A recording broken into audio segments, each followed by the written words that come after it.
여러분, 요즘 주식시장의 변동성이 큰 편입니다. 큰 폭의 조정은 좀 조정되었지만 여전히 오르락내리락 방향을 좀 잡기 어려운 장입니다. 그런데 이렇게 흔들리는 장에서 조용히 최고 주가를 기록하고 있는 회사가 하나 있습니다. 이 회사에서 투자하고 있는 기업들이 하나씩 시장에서 높은 주가 상승을 하고 있기 때문인데요. 몇 달까지만 해도 사람들은 이 회사를 비웃었습니다. AI 시대를 전혀 이해하지 못하는 한물간 회사라고 비웃고 조롱했죠. 남들이 AI 기업들을 앞다투어 투자하고 있을 때 이 회사는 전혀 움직이지 않았습니다. 오히려 현금만 쌓고 있었죠. 그런데 흥미롭게도 지금 웃고 있는 회사는 바로 이 회사입니다. 이 회사는 단기적인 시장의 방향성에 대해서는 잘 이야기하지 않습니다. 그냥 기업들의 주가가 전반적으로 싸다, 비싸다를 가지고 평가를 하죠. 대신 그 기업의 산업을 면밀하게 검토하고 이 기업이 그 산업에서 얼마나 대체 불가능한 사업 역량을 갖고 있는지 주목하는 투자회사입니다. 이 기업은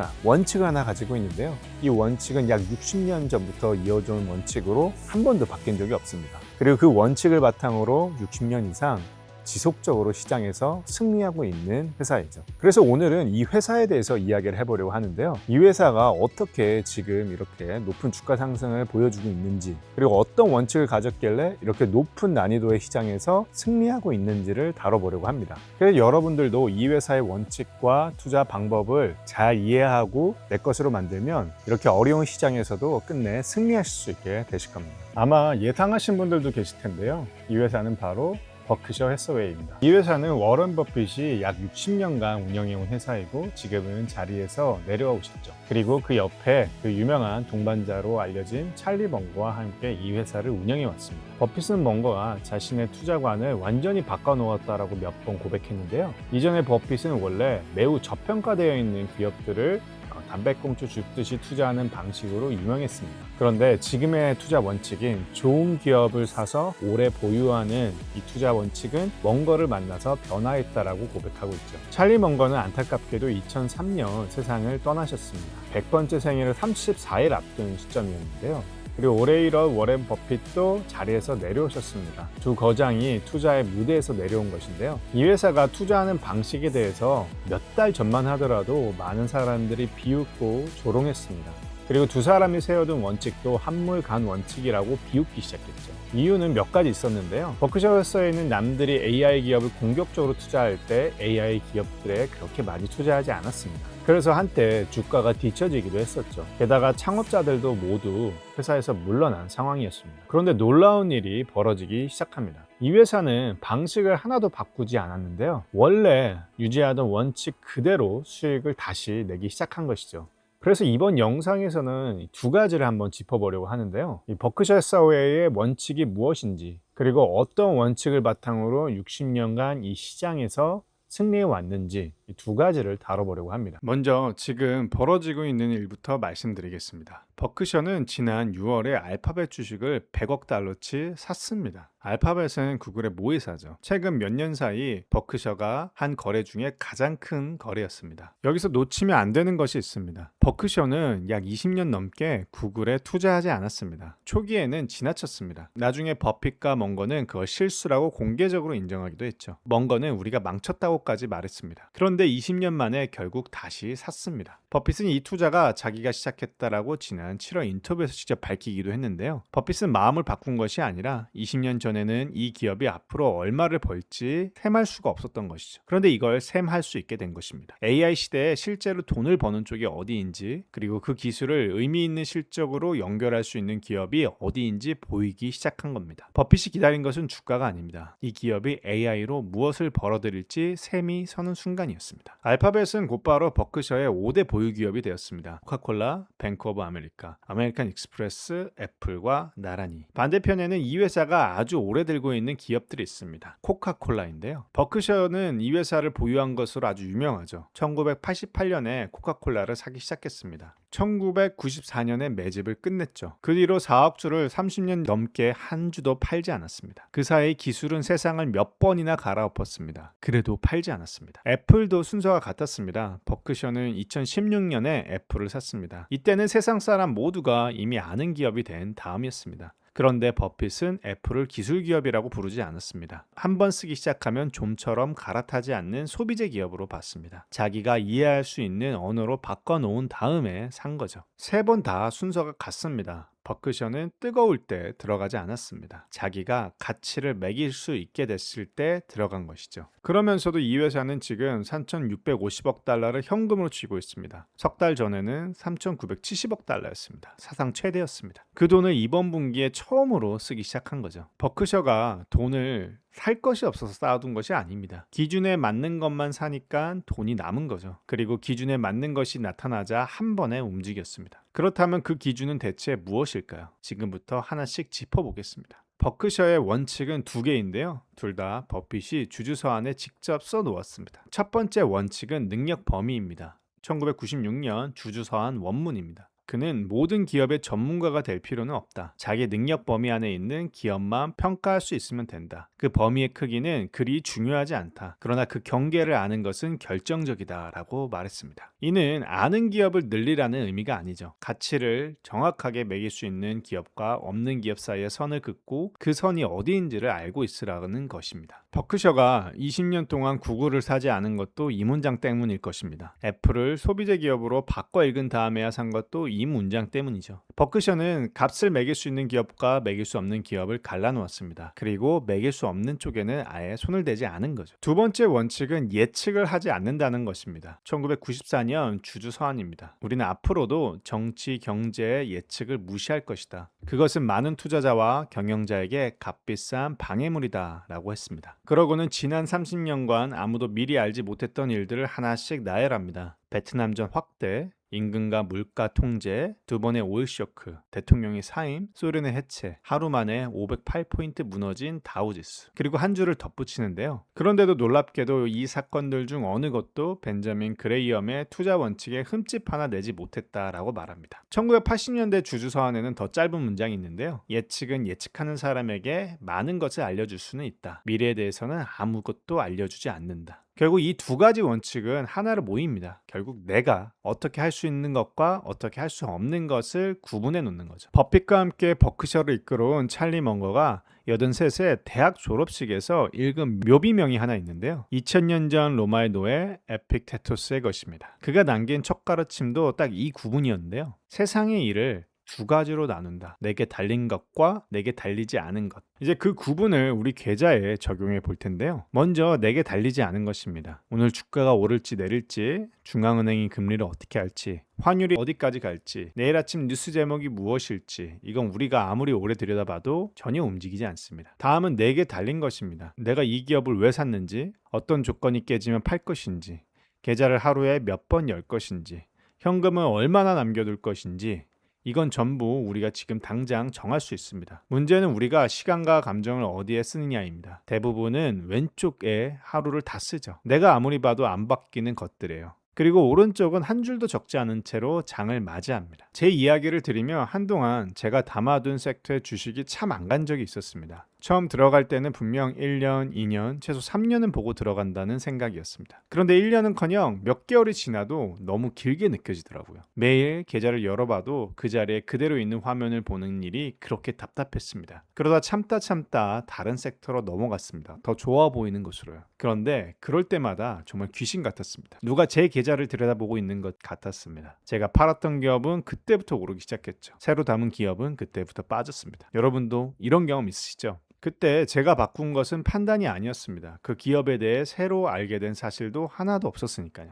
실적이 꺾인 것도 아니고 사업이 무너진 것도 아니었습니다. 제가 바꾼 것은 답답함을 견디는 시간이었습니다. 버크셔는 답답하고 지루하게 투자합니다. 자리를 잘 바꾸지 않습니다. 원칙은 아예 바꾸지 않습니다. 다만 아주 조금씩 달라집니다. 20년을 지나쳤던 알파벳을 이제 와서 산 것이 그 사례입니다. 버크셔는 원칙을 그대로 둔 채 세상에 맞춰 조금씩 적응했습니다. 원칙을 버리고 유행을 쫓은 것이 아닙니다. 그러면 그 원칙 안에서 우리가 직접 확인할 수 있는 것은 무엇일까요? 세 가지입니다. 첫째, 이 기업이 앞으로 커질 사업을 하고 있는지, 둘째, 그 사업 모델을 경쟁자가 쉽게 흉내낼 수 없는지, 셋째, 지금 주가가 그 가치보다 싼지. 주가가 내일 어떻게 될지는 우리 손밖의 일입니다. 하지만 세 가지는 오늘 저녁에 앉아서 확인할 수 있습니다. 그리고 개인 투자가에게는 기관이 갖지 못한 무기가 하나 있습니다. 바로 시간에 기대어 투자할 수 있다는 점입니다. 개인 투자자에게는 분기마다 성적을 보고해야 할 상사가 없죠. 그 답답한 몇 개월을 견딜 수 있는 사람은 오히려 우리라는 뜻입니다. 여기서 제가 강조하고 싶은 것이 있습니다. 두 사람이 이 원칙을 60년 동안 지킬 수 있었던 이유입니다. 저는 그게 두 사람의 삶의 방식에 있다라고 보는데요. 워렌 버핏은 1958년에 오마하에 집을 하나 샀습니다. 가격은 31,500달러였습니다. 그리고 그는 주주서한에 이렇게 썼습니다. 내가 한 세 번째로 좋은 투자는 우리 집을 산 것이다. 그리고 지금까지 그 집에 살고 있습니다. 세계에서 손꼽히는 부자가 60년 넘게 같은 집에 사는 겁니다. 버핏은 2010년 주주서한에 이 집에 대해 이렇게 썼습니다. 모든 것을 감안할 때 나와 내 가족은 52년의 멋진 기억을 얻었다라고 이야기한 거죠. 버핏은 자기 연봉도 40년 넘게 10만 달러로 묶어두었습니다. 세계 최대 투자 회사를 이끄는 동안 내내요. 찰리 멍거도 마찬가지였습니다. 그는 1950년대에 로스앤젤레스에 집을 짓고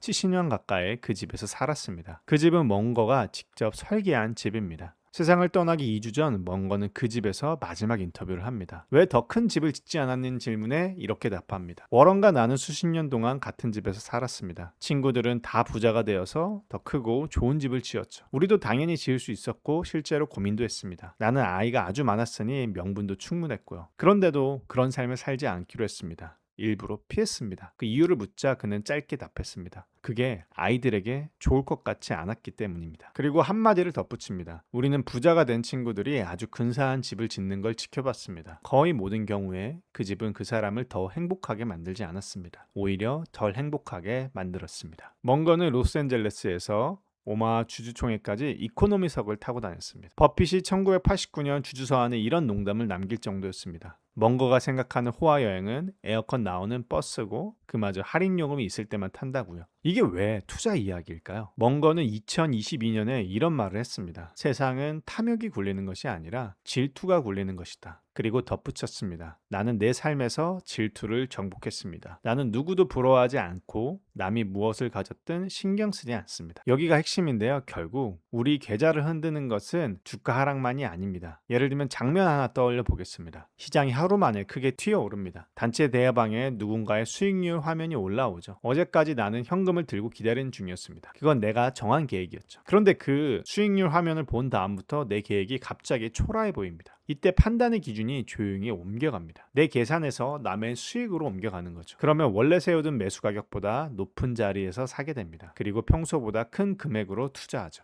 늦었다고 생각하니까 한 번에 따라잡고 싶어지거든요. 멍거가 2007년 졸업식에서 든 예가 하나 있습니다. 모차르트인데요. 세상에서 가장 유명한 작곡가가 된 사람이 있습니다. 그런데 그는 대부분의 시간을 비참하게 보냈습니다. 이유 중 하나는 늘 수입보다 많이 썼기 때문입니다. 모차르트가 그렇게 살고도 못 버텼다면 여러분이 시도해서는 안 된다라고 조언을 하는 거죠. 그래서 우리가 실제 수입보다 적게 쓰면 여유가 생기고 여유가 있으면 기다릴 수 있습니다. 기다릴 수 있으면 감이 맞을 때까지 안 사고 버틸 수 있죠. 버크셔가 3,650억 달러를 지고 3년 반을 안 사고 버틴 것도 같은 원리입니다. 쓰지 않고 남겨둔 돈이 기다릴 여유를 만들어준 겁니다. 지금 버크셔가 조롱받은 이야기를 앞에서 설명드렸습니다. 그런데 이런 일은 처음이 아니었습니다. 역사가 반복되든 반복되는 일이었죠. 지금 AI 시대와 비슷하다는 1999년을 한번 가보겠습니다. 이때는 닷컴 버블이 한창이던 때이죠. 그해 버크셔의 주당 장부 가치는 0.5%밖에 늘지 않았습니다. 그해 같은 해 S&P 500은 21% 올랐습니다. 20.5%포인트를 뒤진 거죠. 버크셔 주가는 오히려 19.9% 빠졌습니다. 이유는 지금과 똑같았습니다. 모두가 인터넷 기업을 살 때 버크셔는 사지 않았습니다. 값을 매길 수 없다는 이유였습니다. 1999년 12월 27일 베런스가 표지에 이렇게 실었습니다. 워런, 뭐가 문제입니까? 기사 첫 문장은 이랬습니다. 30년 넘는 비할 데 없는 투자 성공 끝에 워렌 버핏은 그의 마법 같은 손길을 잃어가고 있는지도 모른다라고 기사에 썼죠. 점점 더 많은 투자자가 버핏을 지나치게 보수적이고 심지어 시대에 뒤떨어진 사람으로 본다고요. 버핏은 그의 주주 서한에서 자기 성적을 이렇게 적었습니다. 내 재임 기간 중 최악의 절대 성과였다. S&P와 비교해도 최악의 상대 성과였다. 내 과목은 자본 배분이다. 1999년 내 학점은 확실히 D다. 세계 최고의 투자자가 자기 성적표에 D를 적은 거죠. 그런데 그 다음에 벌어진 일이 놀랐습니다. 2000년 S&P 500은 9.1%포인트가 빠졌습니다. 버크셔는 6.5% 늘은 거죠. 2001년 S&P 500은 11.9% 빠졌습니다. 버크셔도 6.1% 빠졌습니다. 버크셔도 손실이었습니다. 다만 덜 빠졌던 거죠. 2002년이 하이라이트입니다. S&P 500은 22.1% 빠졌습니다. 버크셔는 10% 늘었습니다. 결국 32.1% 차이가 났습니다. 한물 같다라는 말을 들은 지 4년 만이었습니다. 그래프를 보면 그 차이를 느낄 수 있죠. 더 긴 시간으로 보면 차이는 벌어집니다. 1965년부터 2025년까지 버크셔 주가는 연평균 19.7% 올랐습니다. 같은 기간 S&P 500은 연평균 10.5%입니다. 2배가 안 되는 차이로 보이시죠? 그런데 60년을 복리로 굴리면 S&P 500은 460배가 되었다면 버크셔는 6만 배가 되었습니다. 물론 버크셔가 항상 이기는 것은 아닙니다. 최근 10년만 놓고 보면 오히려 S&P 500이 앞섰습니다. 지난 10년 중 4개 해에 버크셔가 뒤쳐졌고 누적으로 인덱스가 조금 더 벌었습니다. 버핏도 99년 주주서한이 이렇게 썼죠. 버크셔가 인덱스를 크게 앞서던 시절은 지나갔다고요. 그러니 오늘 제가 여러분께 말씀드리고 싶은 거는 버크셔를 따라 사자는 의미가 아닙니다. 제가 보는 요점은 이겁니다. 원칙이 있는 사람은 조롱받는 구간을 버틸 수 있다는 거죠. 1999년에도 2026년에도 이 회사는 똑같이 한물 같다라는 말을 들었습니다. 그리고 두 번 다 자기 원칙을 바꾸지 않았습니다. 원칙이 없으면 그 구간에서 방식을 바꾸게 되죠. 그리고 대부분 가장 나쁜 자리에서 그 원칙을 바꿉니다. 그래서 오늘 할 수 있는 일이 하나 있습니다. 종이 한 장만 있으면 되는데요. 왼쪽에는 내게 달리지 않는 것들을 적어보는 겁니다. 단기 주가, 금리, 환율, 뉴스 제목, 남의 수익률. 여기에는 감정도 시간도 쓰지 않기로 정합니다. 오른쪽에는 내게 달린 것을 적습니다. 예를 들면 이렇게 적는 거죠. 이 기업의 매출과 이익이 3년 뒤에 지금보다 늘어날 것이라고 보고 샀다. 이 사업 모델은 경쟁자가 쉽게 따라하기 어렵다. 이 판단이 깨지는 신호는 주가가 아니라 실적이다. 계좌는 하루 한 번, 저녁에만 연다. 현금은 전체의 20%를 유지한다. 이렇게 적어두면 다음에 주가가 20% 빠져도 할 일이 정해져 있습니다. 실적을 열어보십시오. 실적이 그대로면 닫으면 됩니다. 반대로 하루 만에 크게 튀어 올라도 할 일이 정해져 있습니다. 내가 적어둔 가격이 아니면 사지 않고 팔지 않는 것이죠. 하나만 더 챙기면 좋겠습니다. 오른쪽 목록에는 사는 이유만 적으면 부족합니다. 이 기업이 어떤 이유로 빠질 수 있는지에 대한 것들도 함께 적어두면 좋습니다. 안 될 가능성을 처음부터 계산에 넣어두고 그 가능성이 현실화되면 판단하는 거죠. 그렇게 되면 판단 전체가 흔들리지 않게 됩니다. 오늘 우리의 오른쪽 목록에는 몇 줄이 적혀 있을까요? 한 줄도 없다면 흔들리는 것은 마음이 약해서가 아니라 아직 기준을 적지 않았기 때문일 것입니다. 그럼 오늘 영상을 정리해 보겠습니다. 급등력장에서 우리가 흔들리는 것은 주가 때문이 아닙니다. 원칙 없는 투자가 우리를 흔드는 것입니다. 워렌 버핏과 찰리 먼거의 원칙을 바탕으로 투자하는 버크셔 해서웨이도 몇 달 전만 하더라도 AI 기업들에 투자를 하지 않는다고 비난과 조롱을 받곤 했습니다. 그런데 지금 버크셔 해서웨이는 다시 시장에서 승리하고 있습니다. 그들이 투자한 기업들은 다양한 산업에서 강력한 사업 모델을 바탕으로 지속적으로 성장하고 있고요. 그리고 자신들이 정한 원칙에 따라 투자할 기업이 보이자 AI 산업에도 적극적으로 투자를 하기 시작했습니다. 그래서 저는 시장을 지속적으로 이기는 투자자가 되기 위해서는 오랫동안 공을 들여야 하는 지점이 바로 자신만의 투자 원칙을 세우는 일이라고 생각합니다. 이게 깊숙이 내면화되지 않고 투자를 하게 되면 언제나 급등락하는 주가에 마음이 흔들리게 될 수밖에 없습니다. 그래서 앞으로도 이 투자 원칙에 대한 이야기를 이 채널에서 많이 하려고 하는데요. 특히 오랜 시간 시장에서 승리한 투자 거장들의 원칙을 내면화하는 것이 중요하다고 생각합니다. 그래서 지속적으로 이 이야기를 나눠보려고 합니다. 그럼 다음에도 여러분이 행복한 부자가 되는 여정에 도움이 되는 이야기로 돌아오도록 하겠습니다. 지금까지 리체피였습니다. 여러분은 반드시 행복한 부자가 됩니다.